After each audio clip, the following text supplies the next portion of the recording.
আমাদের ফ্যামিলি হলো পীরপন্থী ফ্যামিলি, হ্যাঁ।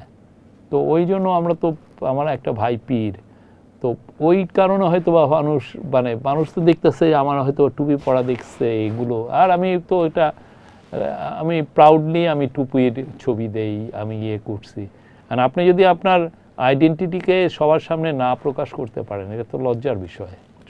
আমি প্রাউড মুসলিম, কিন্তু আমি জামাত কোনোদিন করছি বলে মনে পড়ে না, শিবিরও করছি বলে মনে পড়ে না। আমি ঢাকা ইউনিভার্সিটিতে ছিলাম, আমি নরডাম কলেজে ছিলাম, মতিঝিল গভর্নমেন্ট বয়েজ হাই স্কুলে ছিলাম, মনে পড়ে না কোনো দিন শিবির বা জামাত ইসলামী করছি। কেননা আমাদের পীরপন্থী লোকদের সাথে জামাতের একটা ডিফারেন্স আছে, হ্যাঁ। এই ডিফারেন্সটা আপনারা বাইরে থেকে বুঝবেন না, বাট আমরা জানি আকীদাগত কিছু ডিফারেন্স আছে। তো ওই জন্য আর ইয়ে না, বাট আমি তাদেরকে যে জামাত ইসলামীকেও রেসপেক্ট করি, বিএনপিকেও রেসপেক্ট করি, এনসিপিকেও, পলিটিক্যাল পার্টি সবাই আমার কাছে সমান। কখনো রাজনীতি করবেন? ইচ্ছে হয় না। আচ্ছা, আপনি ধরেন আপনি টুপি যদি পরে ফেলেন, আপনার তো এখন দাঁড়িয়ে আছে, আপনার অনেকে কিন্তু বলে ফেলবে। আর যদি কোনো একটা সময় যদি ধরেন দেখেন, আমাকে অসংখ্যবার কিন্তু জামাত ট্যাগ দেওয়া হয়েছে, দেওয়ার পরে যখন জানছে যে আমি হিন্দু, তখন তারা কনফিউজ হয়ে গেছে, ও মাই গড এটা কি হলো। এইটাই বাংলাদেশের মানুষ অ্যাপিয়ারেন্স দেখে এগুলো বলে ফেলে। এটা খুব ইন্টারেস্টিং ঘটনা ছিল।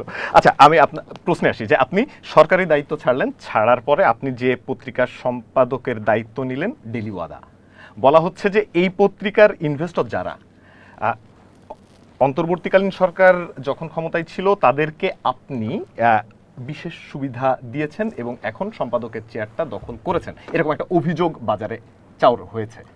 আপনার বক্তব্য কি? এগেন আমি বলবো যে এগুলো ইনভেস্টিগেট করতে, আমি আদৌ কিছু ওদের হয়ে কোনো কাজ করেছি কিনা, এই কোনো সুবিধা দিয়েছি কিনা। না, এটা হয় কি বাংলাদেশে এখন ফেসবুক এগুলো হওয়াতে এগুলো লেখাটা খুব ইজি। আমি দেখলাম, আমি লেখা দিলাম আর কি।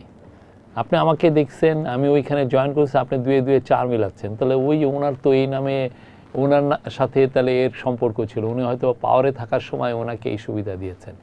আমার কথা হচ্ছে যে এগুলো আপনার এভিডেন্স আনেন, এভিডেন্স এনে দেখান যে আমি এই কাজগুলো করেছি, হ্যাঁ। এখন এভিডেন্স ছাড়া মানুষ এগুলো বলে ফেলে।